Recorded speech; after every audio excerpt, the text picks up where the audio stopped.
Hello students, welcome to our channel and welcome to Concept Makers Community. Students, आप पहली बार आज हमसे पढ़ रहे हैं, so you guys don't know me, so let me give you my introduction. मैं कृतिका हूँ. I am your maths teacher and I will be teaching you maths for +1 and +2. So आज हम +1 की मैथ्स स्टार्ट करने वाले हैं. बहुत बच्चे +1 में मैथ्स ऑप्ट करते हैं, चाहे वो नॉन मेडिकल में हो, चाहे कॉमर्स में हो, कुछ लोग मेडिकल के साथ भी मैथ्स लेते हैं. सो मैथ्स जो है आपकी 9th एंड 10th एंड +1 में जो मैथ्स में डिफरेंस है वो काफ़ी ज़्यादा है. खासकर 10th एंड +1 की अगर मैं कंपेयर करूँ तो डिफरेंस काफ़ी ज़्यादा है. तो मैं थोड़ा सा आपको इंट्रोडक्शन बता दूंगी कि आप +1 में मैथ्स में क्या क्या पढ़ने वाले हैं, कौन से चैप्टर्स हैं और कितना आपने पहले भी पढ़ रखा है या किसके बेसिक्स आपने पहले भी 10th में कर रखे हैं. सो अगर मैं NCERT के कंटेंट्स के हिसाब से आपको बताऊं तो जैसे आपका फर्स्ट चैप्टर है सेट्स चैप्टर ऐसा है जो टॉपिक आपने पहले कभी नहीं पढ़ा है 10th में, या आपके लिए न्यू रहेगा, but this is an easier chapter. ठीक है, तो मैं साथ ही बताती रहूँगी किसमें आपको प्रॉब्लम आएगी, कौन सा आपके लिए ईजी रहेगा, ताकि थोड़ा सा आपको एक ओवरव्यू मिल जाए कि आपके लिए +1 की मैथ्स कैसे होने वाली है. ठीक है, सो सेट्स आपके लिए फर्स्ट चैप्टर है. इजी चैप्टर है, थोड़ा सा डेफिनेशंस हैं, थोड़ा सा आपको स्टेटमेंट के क्वेश्चंस होंगे, तो ओवरऑल अच्छा चैप्टर है, आप कर सकते हैं आराम से इसमें स्कोर. सेकेंड चैप्टर आपका रिलेशंस एंड फंक्शंस है, जो कि सेट से ही रिलेटेड है. ये चैप्टर एंड सेट्स चैप्टर दोनों ही हम कह सकते हैं कि ये थोड़े इजी चैप्टर्स में से आते हैं. थर्ड चैप्टर है आपका ट्रिग्नोमेट्रिक फंक्शंस. सो ट्रिग्नोमेट्रिक फंक्शन स्टूडेंट्स जब आप 10th में भी पढ़ा करते थे तो तब भी आपको याद होगा कि ट्रिग्नोमेट्री का नाम सुन के ही आधे बच्चे टेंशन में आ जाते थे, राइट. तो वही चीज़ है कि ट्रिग्नोमेट्रिक फंक्शंस सुन के +1 में भी शायद कुछ बच्चे टेंशन में आ जाएं जिनको 10th की ट्रिग्नोमेट्री अच्छी नहीं लगती थी, तो +1 की तो थोड़े बच्चे और फॉर्मूलाज आ जाएंगे, तो शायद आपको थोड़ा सा मुश्किल लगे, but I will try my best कि आपको सारे के सारे फॉर्मूलाज मैं रिवाइज करवा दूं एंड आपके लिए ईजी हो जाए वो चीज़ करना. सो ट्रिग्नोमेट्रिक फंक्शंस में आप काफ़ी सारे फॉर्मूलाज करेंगे. मतलब अगर आपको 10th में फॉर्मूलाज को लर्न करने में प्रॉब्लम आ रही थी, तो +1 में तो फॉर्मूलाज उससे भी डबल है. ठीक है, तो थोड़ा सा आपको ट्रिग्नोमेट्रिक फंक्शंस में प्रॉब्लम आएगी. नेक्स्ट आपका फोर्थ चैप्टर है, that is principle of mathematic induction, जिसको हम शॉर्ट फॉर्म में PMI भी बोलते हैं. तो जो PMI है आपका, वो आपने कभी नहीं पढ़ा हुआ, इसके बेसिक्स कुछ नहीं पढ़ा हुआ, बट इस चैप्टर में से 6 मार्क्स का क्वेश्चन आता है, which is very very important. And वो 6 मार्क्स का क्वेश्चन आप बहुत ही आराम से कर सकते हैं, बिकॉज ये PMI चैप्टर छोटा सा चैप्टर है. एक ही मेथड से हमने क्वेश्चंस करने होते हैं और सारे क्वेश्चंस एक ही मेथड से सॉल्व भी हो जाते हैं. ठीक है, तो इस चैप्टर में ज़्यादा प्रॉब्लम नहीं आएगी, बस इतना है कि इसके बेसिक्स आपने पहले नहीं कर रखे हैं. Then your fifth chapter is complex numbers and quadratic equations. अब क्वाड्रेटिक इक्वेशंस नाम से तो आपको पता ही लग गया होगा कि 10th में भी हमने क्वाड्रेटिक इक्वेशंस किया है, तो मोर और लेस वैसा सा ही है ये क्वाड्रेटिक इक्वेशन, 10th क्लास जैसा ही. बट कॉम्प्लेक्स नंबर्स आपके लिए एक नई चीज़ होगी कि अंडर रूट में जब आप नेगेटिव टर्म्स, हमने 10th तक पढ़ा था कि अंडर रूट में नेगेटिव टर्म्स नहीं होती हैं, बट आप +1 में पढ़ेंगे कि अंडर रूट में नेगेटिव टर्म्स भी आती हैं, एंड उन नेगेटिव टर्म्स को हम कॉम्प्लेक्स नंबर्स में काउंट करते हैं और उसको कैसे रिप्रेजेंट करते हैं ये आप इस चैप्टर में पढ़ेंगे. आप यहाँ पे टॉपिक्स देख सकते हैं कि complex numbers, then algebra of complex numbers, modulus, conjugate, Argand plane, polar representation, ये सारे के सारे कॉम्प्लेक्स नंबर से रिलेटेड है. कुछ ज़्यादा घबराने वाली बात नहीं है इसमें, बस हर एक टॉपिक में आपको एक फॉर्मूला याद करना है और उस फॉर्मूला को जस्ट इम्प्लीमेंट करके वैल्यूज़ पुट करनी है. तो ये चैप्टर भी आप इजी चैप्टर्स में काउंट कर सकते हैं, एंड ये चैप्टर काफ़ी स्कोरिंग चैप्टर भी है. सो 6th चैप्टर जो आपका है लीनियर इनइक्वालिटीज़. देखो बच्चों, आज तक आपने जो भी पढ़ा है 9th या 10th में, आप लीनियर इक्वेशंस के बारे में पढ़ते आ रहे हैं till your class 10th. But in class +1 आप लीनियर इक्वेशंस नहीं, लीनियर इनइक्वालिटीज़ पढ़ेंगे. तो अभी तक हम इक्वल टू का साइन यूज़ करते आ रहे हैं अपनी इक्वेशंस के लिए. अब आप इनइक्वालिटीज़ यूज़ करेंगे, means less than, more than, less than equal to, more than equal to. तो ऐसे यूज़ करके आप लीनियर इनइक्वालिटीज़ के बारे में इन चैप्टर में पढ़ेंगे कि जब इक्वेशंस में लेस देन ग्रेटर देन के साइन आ जाते हैं तो उन इक्वेशंस में एक्स की वैल्यू कैसे निकालनी होती है, उन इक्वेशंस के सॉल्यूशन कैसे निकालते हैं और उन इक्वेशंस के ग्राफ कैसे बनाते हैं। 10th तक आपने किया है लीनियर इक्वेशंस के ग्राफ बनाना, आप एक्स की वैल्यूज़ वाई की वैल्यूज़ फाइंड आउट करते थे, 3 वैल्यूज़ निकालते थे, उनको ग्राफ में प्लॉट कर देते थे। सेम चीज़ है यहाँ पे भी लीनियर इनइक्वालिटीज़ के भी ग्राफ प्लॉट होते हैं, तो वो आपके लिए देखने में नई चीज़ होगी कि इनइक्वालिटीज़ यानी कि लेस देन ग्रेटर देन जब इक्वेशन में आता है तो उसका ग्राफ कैसे प्लॉट होता है, तो ये भी आपका इजी चैप्टर्स में आता है। Then is your 7th chapter permutation and combinations. So ये चैप्टर काफ़ी इंपॉर्टेंट है, आपके पेपर में ज़रूर इसमें से क्वेश्चन आता है 4 और 6 मार्क्स में। थोड़ा सा ट्रिकी चैप्टर है बिकॉज परम्यूटेशन आपने कभी पहले नहीं पढ़ा, कॉम्बिनेशन आपने कभी पहले नहीं पढ़ा, तो थोड़ा सा ट्रिकी चैप्टर है।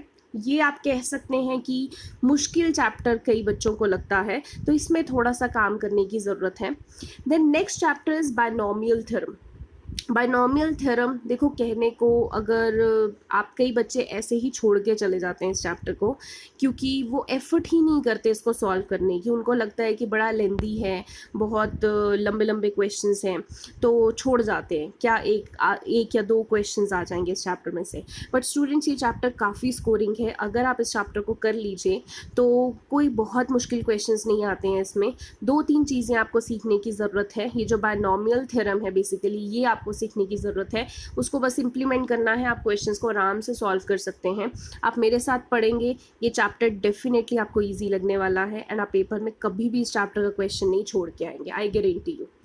नेक्स्ट 9th जो चैप्टर है that is sequence in series. देखो स्टूडेंट्स, आपने 10th क्लास में अरिथमेटिक प्रोग्रेशन पढ़ा था जिसको आप एपी बोलते हैं, तो उसी एपी को हम और इलेबोरेटिव वर्जन में पढ़ेंगे कि वो प्रोग्रेशन जो सीरीज़ होती हैं वो किन किन तरीके की होती हैं। तो एक एडिशन आपके पास एपी के बाद आता है GP, that is geometric progression. तो बेसिकली इस चैप्टर में आप 10th क्लास का बेस भी पढ़ेंगे प्लस ज्योमेट्रिक प्रोग्रेशन भी पढ़ेंगे, अरिथमेटिक मीन, ज्योमेट्रिक मीन भी पढ़ेंगे, sum to n terms of special series पढ़ेंगे। सम ऑफ एन टर्म्स तो आपने 10th क्लास में भी पढ़ा है, बट आप स्पेशल सीरीज़ पढ़ने वाले हैं इसमें, ठीक है। तो आप कह सकते हैं कि इसके बेसिक्स आपने 10th में कर रखे हैं, आप इसको और हायर लेवल पे +1 में पढ़ेंगे, ठीक है। एंड जैसे 10th क्लास में आपके लिए भी चैप्टर काफ़ी इंपॉर्टेंट था, तो +1 में भी सीक्वेंस एंड सीरीज़ आपके लिए काफ़ी इंपॉर्टेंट है। Then is your straight lines. Straight lines जो चैप्टर है स्टूडेंट्स आपके पास, ये चैप्टर में सिर्फ चीज़ें लर्न करने वाली ज़्यादा हैं, थोड़े फॉर्मूलाज हैं, थोड़ी प्रॉपर्टीज़ हैं जो आपको लर्न करने वाली हैं। अदरवाइज़ ये चैप्टर बहुत बहुत इजी है एंड बहुत ही स्कोरिंग है।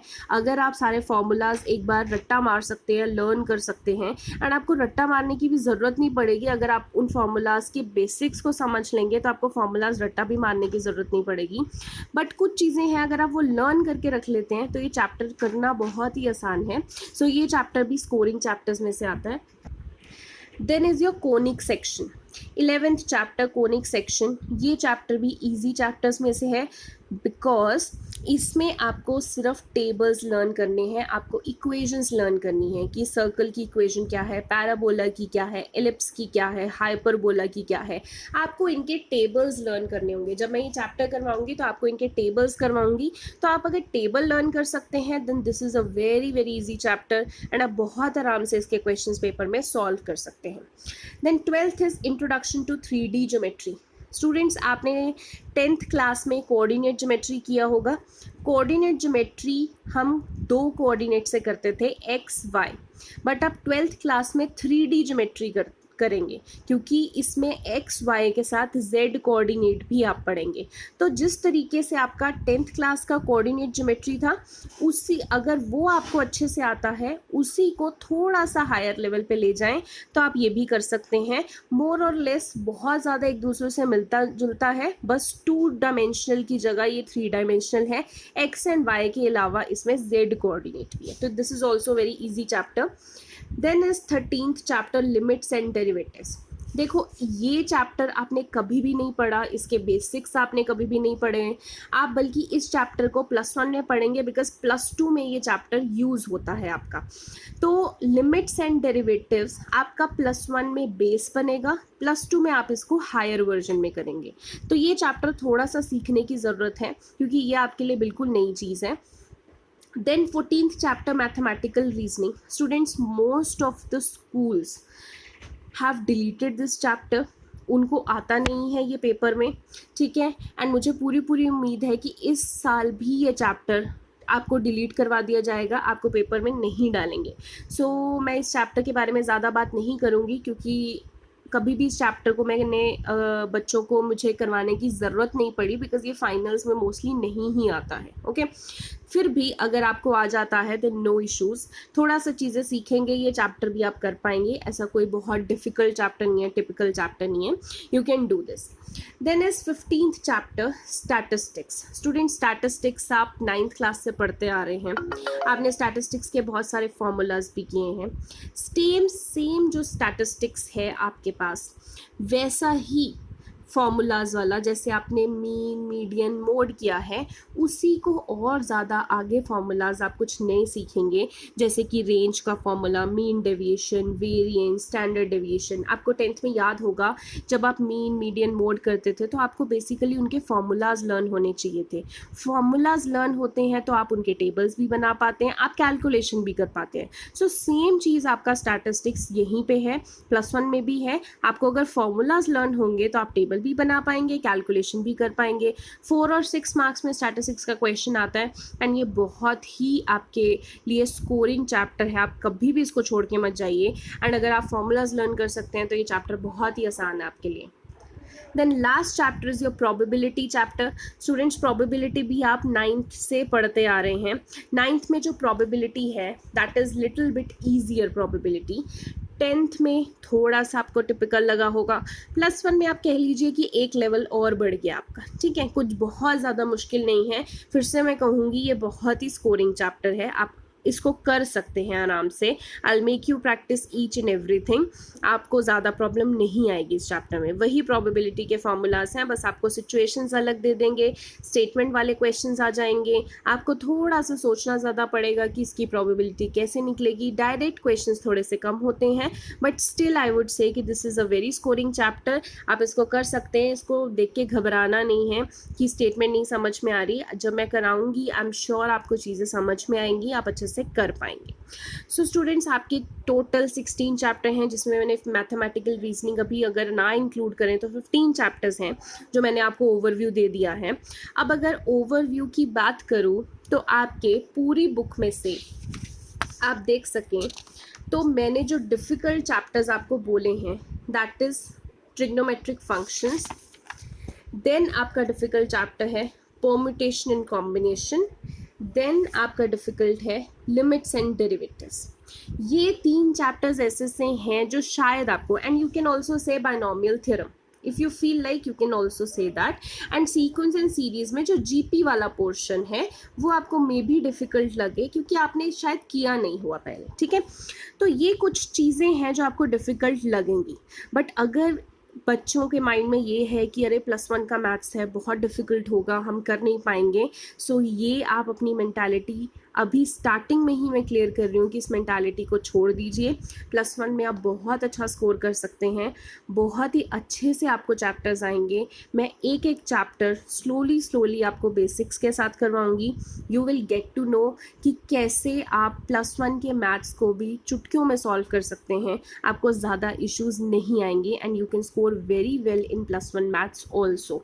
ये मैं इसलिए भी बोल रही हूँ क्योंकि कुछ बच्चे थोड़े डाइसी होते हैं, पहले मैथ्स ऑप्ट कर लेते हैं, बाद में मैथ्स छोड़ देते हैं। Students maths at least till +2 is very very important. चाहे आप इसको एज एन ऑप्शनल सब्जेक्ट लीजिए, चाहे आप इसको मेन सब्जेक्ट में लीजिए, बट मैथ्स लीजिए ज़रूर। मैथ्स को यही बोलूँगी कि आप छोड़िए नहीं। सो +2 तक तो मैथ्स पढ़िए, उसके बाद आपकी इच्छा है आप किस फील्ड में जाना चाहते हैं। सो आई होप आपको थोड़ी सी इंट्रोडक्शन समझ में आई हो, थोड़ा सा आपको आइडिया लगा हो कि आप एक साल के अंदर क्या क्या पढ़ने वाले हैं, आपकी मैथ्स की बुक दिखती कैसी है, ठीक है। तो मैंने अपनी नज़रों से आपको थोड़ा थोड़ा दिखाने की कोशिश की है। I hope it is beneficial for you. So introduction की वीडियो यहीं पे ख़त्म करते हैं आज। एंड आज हम फर्स्ट चैप्टर स्टार्ट करेंगे, दैट इज़ सेट्स। थोड़ा सा उसका करेंगे, ज़्यादा नहीं करेंगे। आपको फर्स्ट डे ज़्यादा कुछ नहीं पढ़ाना शुरू कर देंगे, आज आपका फर्स्ट डे है। सो यहीं पे इंट्रोडक्शन वीडियो ख़त्म करते हैं एंड सेट्स चैप्टर की थोड़ी आपको मैं इंट्रोडक्शन दे देती हूँ। So thank you so much.